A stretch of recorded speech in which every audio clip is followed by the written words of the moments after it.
So smooth and sultry, so talented. You agree, ladies and gentlemen? Another round of applause for our saxophonist this morning, Miss Andreen Brown. Now, recovery on this scale requires leadership, national vision, and sustained commitment. It is therefore a distinct honor to invite our keynote speaker, our Prime Minister of Jamaica, the Most Honorable Andrew Holness. And of course, he'll be speaking on, of course, Jamaica's commitment to restoring shelter, strengthening resilience, and supporting affected families. Please put your hands together, ladies and gentlemen, for our keynote speaker, our Prime Minister of Jamaica.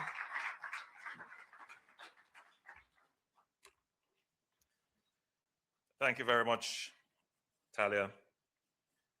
Allow me to wish for you all a happy, peaceful, healthy, loving.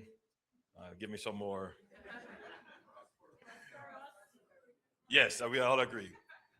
I see Dayton Campbell here, and he's the first one shaking his head for prosperous 2026. All distinguished ladies and gentlemen, Jamaicans listening, the members of the cabinet who are here. But I want to especially acknowledge Kate Forbes, president of the International Federation of the Red Cross and Red Crescent Societies. I do this because the Red Cross is a huge institution, probably the largest and oldest humanitarian entity in the world, supported through various conventions, including the Vienna Convention. And I was reminded yesterday that the Red Cross is an auxiliary to the government. They are in countries all over the world and they work closely with government. Mainly, they provide good advice to the government as to how to manage disasters. They act as a force multiplier in terms of rapidly increasing the capabilities of governments to provide volunteers. And they ensure also that the relief and humanitarian efforts meet certain standards to preserve the dignity of the beneficiaries. So they're very critical, and it is not always that Jamaica would have the president of such an august institution visiting, and so I must make much of it. And we are grateful to have you, and thank you for your support. Of course, one of the things that the Red Cross does very well is to raise funds. And I am told that you will be raising some funds for Jamaica, and certain programs will be well sponsored and supported.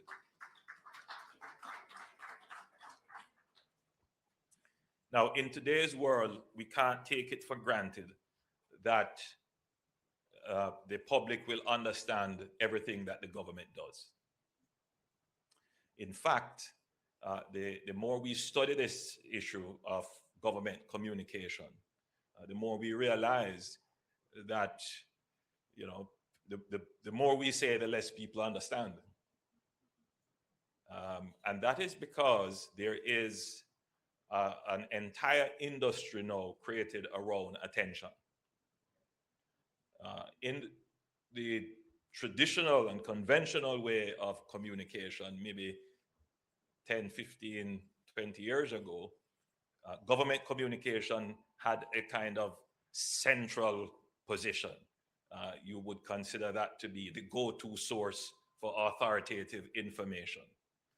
But in the democratization of media and the evolution of the citizen journalist and social media,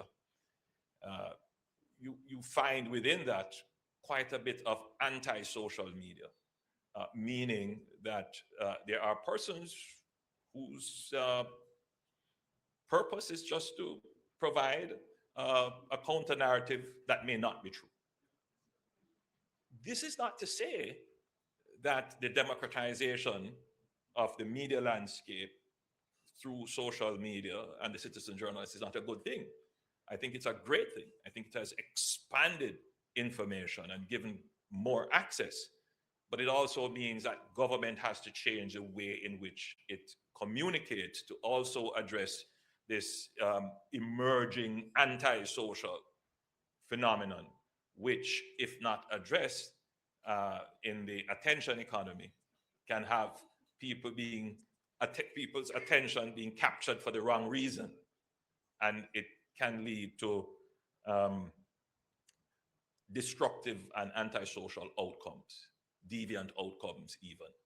So this administration has taken a very instrumental, direct approach that we are going to stand in the information market. We're going to increase our efforts to communicate with the people, to meet them at their level of understanding, but also to elevate the level of understanding. What we put out must be the truth, and what we put out must edify, it must uplift people, and it must give hope.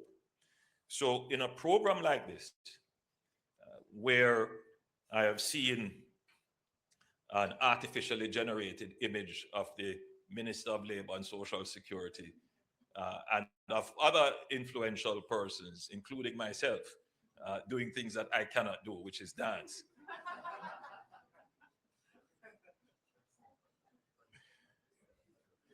We have to be absolutely careful that there is no hijacking of a program like this that could have persons being caught paying for receiving the grant, for example, because there are such scams out there where an unsuspecting person may be caught up in a scheme to say, let me help you to get the $500,000 grant.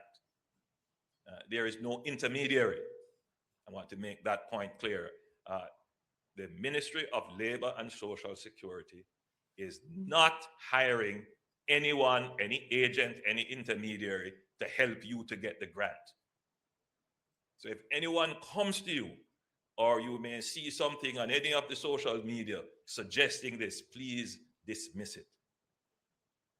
So we are having the launch today to focus the nation's attention on the program and to give the necessary information so that you as the citizen can be empowered with the information and act accordingly in your interest. That's the purpose of a launch. Now, we have spent the last 45 days in structuring the program, but we have spent the last 75 days doing assessments. Now, just to be clear, when the hurricane struck, the government already had in place a plan, a system, a structured program as to how we will respond. And having gone through Beryl, we were able to identify the weaknesses, and we were able, in some instances, to take corrective actions. In some instances, we had to be taking action while at the same time trying to deliver service. So one of the things that we were able to stand up quite quickly, but not as effectively as we would want, would be assessments. Immediately after a disaster, we must conduct damage assessment. And we were able to do damage assessment, first of all, using satellite imagery and using artificial intelligence to recognize damage patterns. And that gave us the initial formation of what the picture would look like for damage across the nation. We were able to use, again, volunteers from the Red Cross, the staff at the Ministry of Labor and Social Security, in addition to other persons who came on as volunteers over those 75 days. And I'm pleased to report, based upon the information I've received from the Ministry of Labor and Social Security, is that we are over 70,000 assessments to date. It doesn't mean that we have assessed everyone, just to be clear. We may very well have missed someone. The assessors may have come, stopped at your neighbor's home, but maybe you weren't there, and so they didn't see you. It doesn't mean that we have skipped you and left you out. What it means is that you should use your initiative and get in touch with the local office or find the number and call. As the minister has pointed out, they have a call-in number now, and there is an online platform for which you can self-register. That means you can give some preliminary data, which would be then reviewed, and an assessor will come and verify. So I want that to be clear to all persons who could be potential beneficiaries. Now, the structure of our disaster response is, first of all, preparedness. That happens right throughout the year. Just before the disaster, we engage in a process which we like to call informationalization. We give you as much information as possible about what could happen in the disaster. And then after that, we engage in the relief exercise. And then after relief, we enter what is called the recovery or the restoration phase. And then after the restoration phase, we enter the reconstruction phase. So if you try to position yourself now 75 days or so after the disaster, you would say we are firmly in the recovery phase. But it's not sequential. It doesn't mean that you have to do relief and then you end relief and then you go into recovery and then you end recovery and then you go into restoration. No, all of these things are happening simultaneously, but they will be at different levels of intensity. So you can say 75 days or so after the storm that we are in a lower intensity as it relates to relief efforts. And it's not just that the government is winding down relief efforts. The people are tired of it, some of them. They will tell you, look, I don't want any more food packages now. Bring the zinc. I want my roof to be restored. Meaning mentally, psychologically, the mindset has shifted. Where now we want to see recovery. And that does guide government's policy. Let me just depart quickly and say this. So, for example, there are persons who would say, listen, the government should keep the duty-free regime for relief for a long period of time as we can, because the truth is that what you really want now is not necessarily the relief supplies. What you really need is the building materials because of the different phase in which we are naturally emerging. And so, yes, at some point we try to accommodate. At some point we have to draw the line because we also need the revenue in order to pay for the recovery. Right? And these are things that we have to balance. But if you listen to the discussion in social media, sometimes it goes the other way. In other words, there is no consideration of where the revenue is going to come from to pay for the recovery and the reconstruction. So we take this opportunity to explain this to the public in a ceremony like this. But back to the important thing. So all of these things are happening simultaneously: relief, recovery, reconstruction. We are effectively now in the high intensity of recovery. The recovery has several elements to it, but I will just use two. The first element of recovery is the restoration of infrastructure and utilities. Essentially, we have restored almost 95% access by virtue of roads and bridges and so forth. There are some breakaways that still exist. They are there because it's going to take a huge effort in terms of engineering and cost to restore some of these breakaways. And then we have to consider, can we deal with this in recovery or should we deal with this in reconstruction? So we have to be thinking, should we rebuild this road or should we find a different alignment for the road?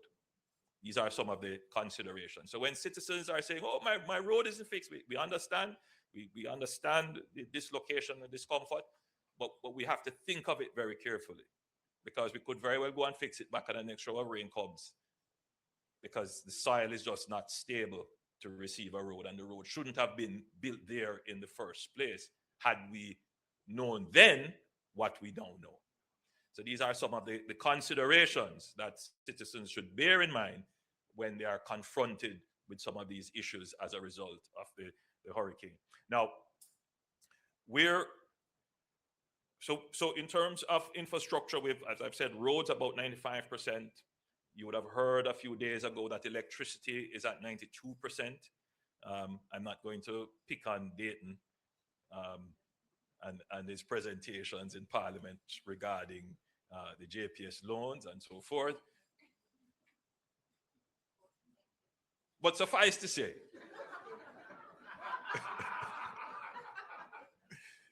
that the loan to JPS was necessary to accelerate the recovery of the public utility of electricity, which drives the recovery of water and telecommunications as well. So it's critical to get back electricity.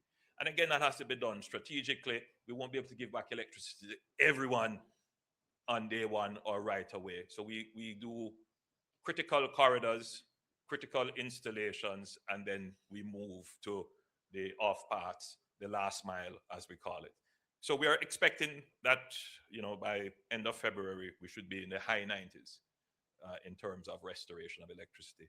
And when I did the research, we are above our peers, countries of our size, economy, and capabilities in terms of how fast we have returned infrastructure, and just slightly below first world standards, right? So the other element of recovery would now be to get persons back in shelter. Now notice, I'm not saying we're going to get you back in your home, which suggests a kind of final solution. What we want to be able to do in the recovery phase is to relieve the discomfort of not having a roof over your head, a shelter. That's a critical thing right now. And there are many, many, many Jamaicans who are without shelter, a roof over their head. Right? An image that is seared in my mind, driving through, I believe it would have been Bluefields. Two images, Bluefields, I believe so, was seeing in the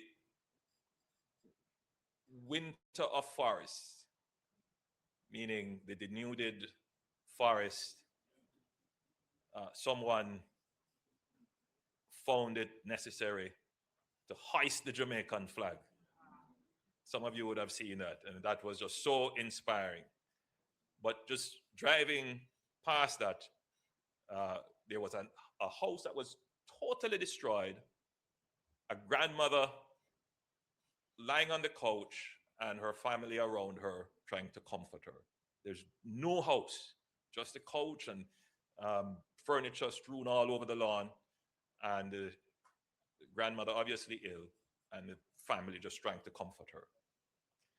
And today there are still families in that circumstances, as I am reminded constantly by Dayton and others. I'm not seeing Floyd here, but Floyd, he was here. Oh, different. I'm talking Floyd Green, but my friend Floyd. Floyd representing Floyd Morrison, Professor Morrison, representing the leader of the opposition. But Floyd Green, Member of Parliament for Southwest St. Elizabeth, he constantly reminds me as well of the families that are without shelter. Now, we would have wanted to do this in December or earlier. The challenge was that it would be difficult to undertake payments not knowing what the full extent of the damage was. And the only way you could get that full extent is to actually go and do assessments. So as statisticians will know, that when you start to examine a data set over and over and over and over again, you start to see patterns emerging. So we would know with 10,000 assessments whether or not 50% of them would need $500,000, and 20% would need $200,000, and 30. So you could very well end up committing yourself with a budget that has no real basis on how it should be categorized.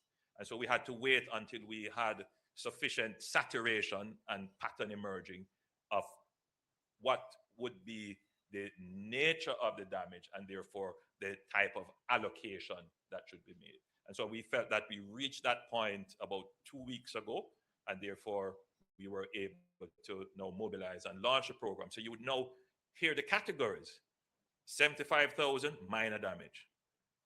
That would get you a couple sheets of zinc, put back on your roof. Of course, this is not meant to totally rehabilitate. This is to support. So you have to make a contribution to that process. So that's for minor damage. For major damage, we are assessing that you may have lost a section of your roof that would amount to maybe a room, but the structure is still intact. It's still functional. It's accessible.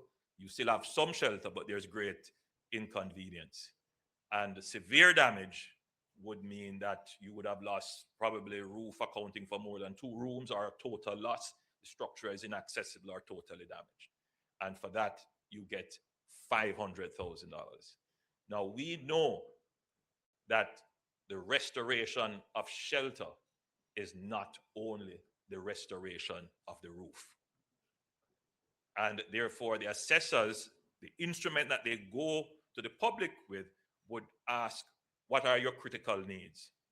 Some people say, my critical need right now is to get furniture, because water intrusion was really my issue, damage all my furniture. I don't have any bed, I don't have anything.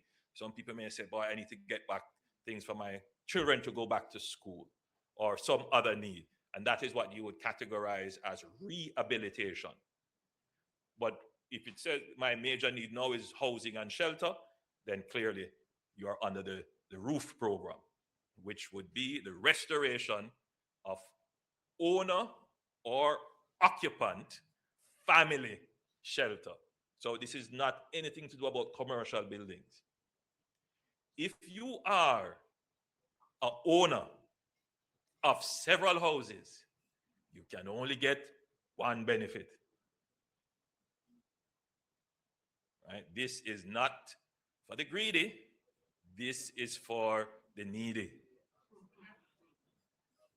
I have to be clear on that, which is why we do an assessment. We take your TRN.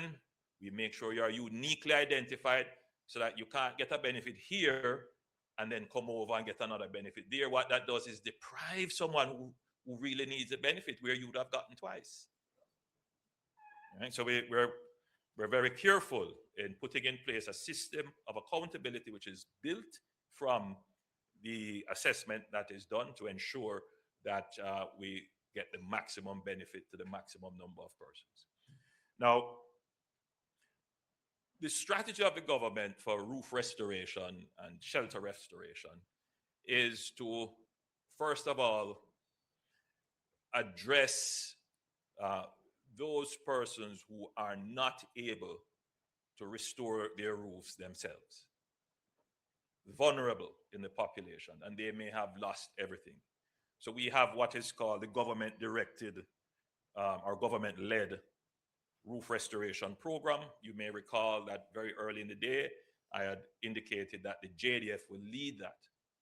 And the JDF is in the field coordinating with other engineering corps who have come to Jamaica to volunteer. I want to here acknowledge the engineering corps from the government of Guyana, the engineering corps from the government of Ghana, the engineering corps from Rwanda. They are on ground, and we still have a commitment from Ethiopia. And I want to thank our brothers in the Caribbean and in Africa who have come on board to support.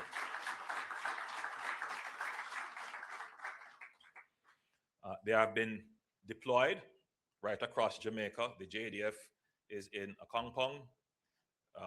They are exclusively there working along with the citizens you would have seen me visit and and it's going quite well. Ghana is also in St. Elizabeth in another area, and Guyana is in Westmoreland. Um, I gather they're going to give an honorary brigadier title to the member of Parliament, Dayton Campbell. And with that, he will migrate to Guyana.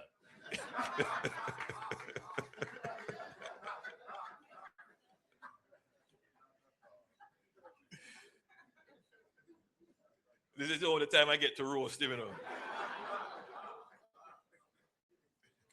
Right. So, and the Rwandan team is on ground. They are being briefed, and they will be deployed to areas in St. James. So that program is underway, and they are repairing roofs. I want to, at this point, specially recognize two donors who have come on board to support the program. I want to recognize Chemtech Development. They contributed $70 million worth of material. And I want to acknowledge New Era Homes. They are contributing $160 million in materials. I don't know if Mrs. Tadio is here representing. Thank you so much. Thank you so much. They're contributing $160 million in supplies and tools, which will be spread across the various engineering cores to support the roof restoration. I encourage other companies. By the way, I've only caught two companies that have contributed directly to this government directed roof restoration program, but there are many private sector companies who on their own would have gone out to support the restoration of roofs. I've seen some of them in terms of being captured on social media and so forth. And I want to commend them and encourage them. We would love to work with you. And at this point, I should also recognize Trans Jamaica Highway. They have a program that is coming on board where the government will supply them with the beneficiaries based upon the assessments, and then they will do the restoration. So that's the kind of government directed, government-led roof restoration. Then we have the NHD. And so that I don't make any errors, I will just read the section for the NHD. So the National Housing Trust, as our nation's premier housing agency, has rolled out a suite of additional support for its contributors and the wider public, which commenced November 4th, 2025, last year. So they were just like 30 days or so after they were out there supporting the public. So they have a hurricane relief loan of up to $3.5 million for NHD mortgagors and contributors for their immediate relatives to assist in effecting repairs and home improvements to improve disaster resilience. For example, converting from zinc roofs to reinforced concrete slabs or installing hurricane shutters. And that program is ongoing. Persons are applying and loans are being dispersed. They have a 6-month moratorium from November 2025 to April 2026. And this is an automatic temporary suspension of all the required monthly mortgage payments for mortgagors in the 7 worst affected parishes, namely St. James, Trelawney, St. Elizabeth, Westmoreland, Hanover, St. James, and St. Anne.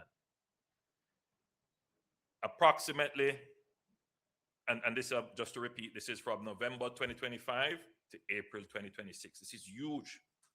Yes. Approximately 30,000 loan accounts have benefited from this automatic moratorium for mortgagors. And for mortgagors in other parishes, requests for the moratorium are being considered on a case-by-case basis. So again, this is information that may not be known widely in the public, but should be known when the response to the disaster is being assessed. The NHD has given a 6 months moratorium, 30,000 mortgage accounts that they don't have to pay for the 6 months. Now, there is a disaster relief grant of $500,000 to contributors of the NHT who sustain damage to their homes or those of their immediate relatives. Up to, very important qualification. So there's a disaster relief grant of up to $500,000 to contributors of the NHT who sustain damage or their immediate relative. Now, the program essentially mirrors the roof program in the sense that the maximum benefit is $500,000 and the benefit is given upon an assessment. And it's very important to understand that, again, if you're getting a benefit through the NHT, you cannot come and get a benefit under the roofs program. And that is why the programs mirror each other. So there's no higher benefit to get from the NHT or a higher benefit to get from the roofs program. Now, of course, there is the insurance program that the NHT always has the peril insurance coverage. And I want to take the opportunity to remind persons, as long as you are an NHT mortgager, you continue to be, and if you have sustained damage, you can apply for your insurance coverage. Now, the NHT is financing the pre-built modular housing solution for rapid deployment program. And this is being implemented through the new social housing program. So the NHT is spearheading a rapid deployment housing solution and is procuring 2,500 pre-built, semi-permanent modular units. The first tranche of 500 housing solutions are expected to arrive in the island in mid-February. These are units of approximately 300 to 400 square feet with a kitchen, bathroom, and living area. These units will be deployed by the Ministry of Economic Growth and Infrastructure Development through its social housing program, along with the Ministry of Local Government and Community Development. They will be responsible for identifying of local government and community development. They will be responsible for identifying the individuals to benefit, the deployment and allocation of these units, which were procured by the NHT. So how this will work? Again, these units are going to go to the most vulnerable. Persons who won't be able to find the first cent to pay a contractor or a carpenter. So you would be looking at possibly, an elderly, someone who's shut in, a mother with 6 or 7 children and nobody to help. These kinds of vulnerable cases. Of course, I am not the arbiter of vulnerability. We leave that up to the assessors who are guided by, for example, the guidance of the Red Cross and so forth in looking at the human needs and how they should be treated with. My job is just to make sure that the money is there. Right. So now we get to the restoration of owner or occupant family shelter program, the roofs program. And I want to credit Minister Montague for coming up with this acronym, roofs. and this is the third component of the shelter recovery program. So we have allocated 10 billion Jamaican dollars in the first instance. $10 billion is a lot of money. And immediately after the all clear from Hurricane Melissa, we mobilized teams to conduct assessments. As I've said, we are at 70,000 assessments, and we now know how to categorize these assessments and to make allocations accordingly. Now, I want to clarify how these allocations are made. As I said earlier, we understand that not everyone will be using the resources to restore their roof. There will always be some need for maybe furniture, maybe school uniforms, maybe something that we wouldn't even know and understand that would be necessary for the restoration of the household to normalcy. All right? We understand that. So what we have said is that activity is called rehabilitation. And for rehabilitation expenditure, the ceiling is $75,000. So if you are assessed as having minor damage, you will get a grant of $75,000. You can use that grant to get, if you had a little stall and you want to get it back up, that's your business. If you wanted to buy back the kids' school uniform and books, that's your business. If you wanted to get back a mattress and a stove or so, that's your business. You can use the grant for that. There's no restriction on $75,000. But you could use the whole thing to get 10 sheets of zinc and put back on your roof, right, for minor damage. If you got major damage, you will get $75,000 out of the $200,000 that you can use for rehabilitation purposes. There will be no restriction on that. The other 125, you can put that towards your roof. That is restricted, and you can only use it at selected authorized hardware or material supplies. Roof directed. If you are assessed as having $500,000 in damage, again, $75,000 is unrestricted. You can use that for rehabilitation purposes, and the other $425,000 focused exclusively on your roof. And we had to do this. The experience we have had is that there are persons who are going to say, well, I'm going to wait for the money from abroad, and what I am going to do with this, it might be a noble thing, such as school fee, or it may go to support the local bar. Now, from my desk as the Prime Minister, and from the desk of the Minister of Finance, it's all economic activity. It's all economic activity. But from a moral standpoint, from a national recovery standpoint, we need to see the roofs go back on, because we know what is going to happen. The same people who got it are going to turn around and say the government never gave us anything, or what the government gave us too little. What do you expect? We can't have that. So I'm going to take this opportunity to appeal to you. I know 90% of the people who get the grant, they're going to put on their roofs. They're going to use the funds responsibly. But it is the 10% that is going to create the problem. And so I'm appealing to those persons who already have it in their head, please use the grant for the purpose for which it was given. It's a lot of money. It's taxpayers' money. It's money for which we're going to have to pay for in debt and interest. I mean, there's this notion that, we get a lot of grants and everybody gives a whole lot of money.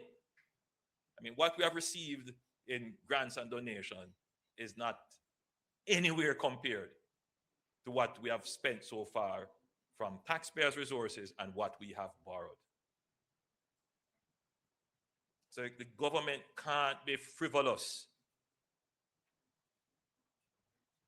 with how it uses these resources. We have to be thoughtful, and we have to always have accountability in the back of our mind.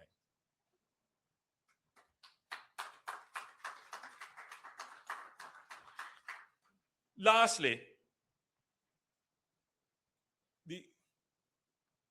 I've studied a number of disaster response strategies from around the world. And there are some countries which, they use this as an opportunity, as we are saying, to rebuild forward.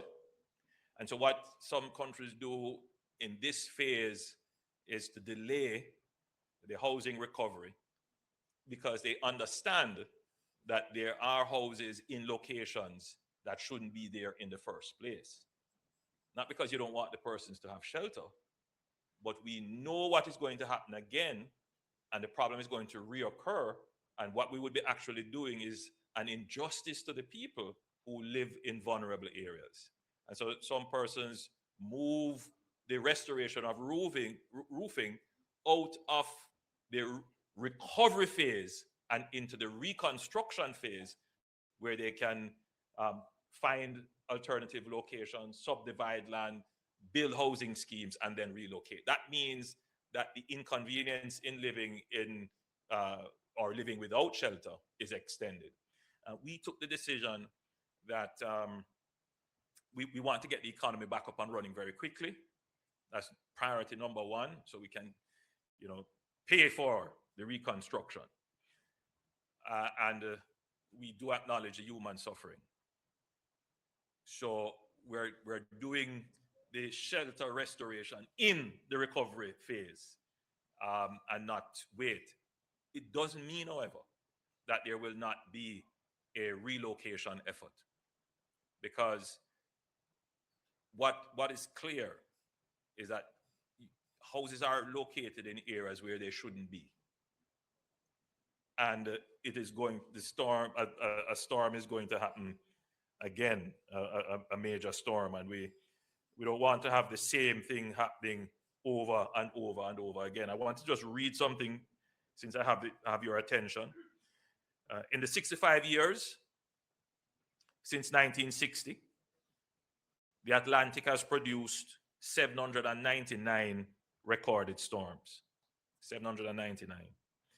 Remarkably, 201 of them, a quarter of them, occurred in just the last decade, meaning from 2015 to 2025, my administration. Of the 34 Category 5 hurricanes recorded since 1960, 14 have occurred, or that is roughly 38%, have occurred since 2015. What that is telling you is that definitely we are seeing more intense, overlapping, and more frequent weather events that have super phenomenal impact on lives and balance sheets.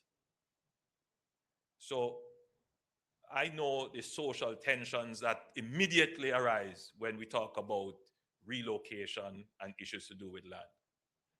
But you can be wedded to the past and that's where you will stay. Or you can come to grips with the world that is changing around you and be prepared to change and strategize how to overcome the obstacles. And that's what your administration is prepared to do. But we can't do it in contention. We can't do it when there are people deliberately trying to mislead and misdirect the conversation.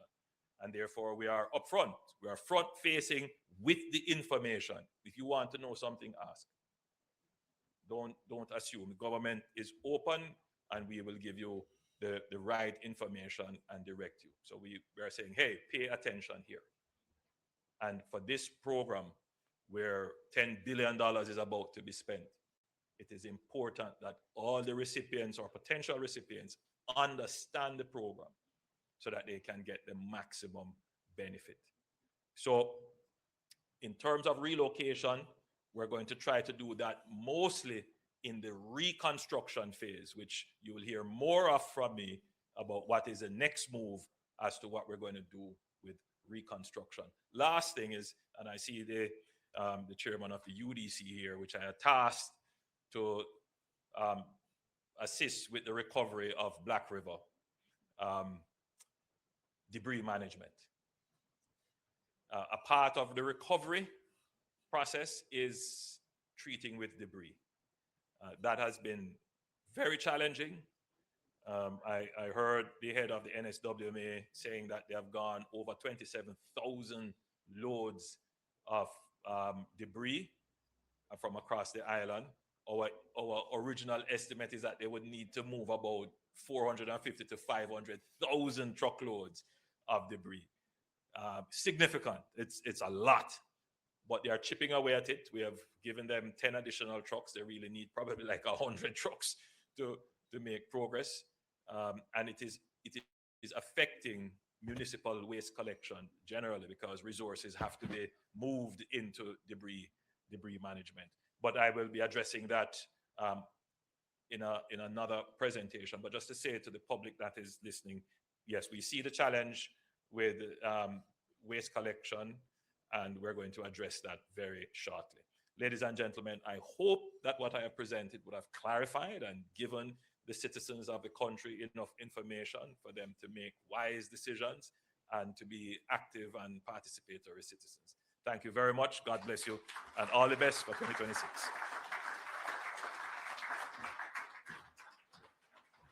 Thank you so much, Prime Minister. Another round of applause for our Prime Minister, ladies and gentlemen, for that holistic overview on the phases of rehabilitation, restoration, recovery, and of course, reconstruction.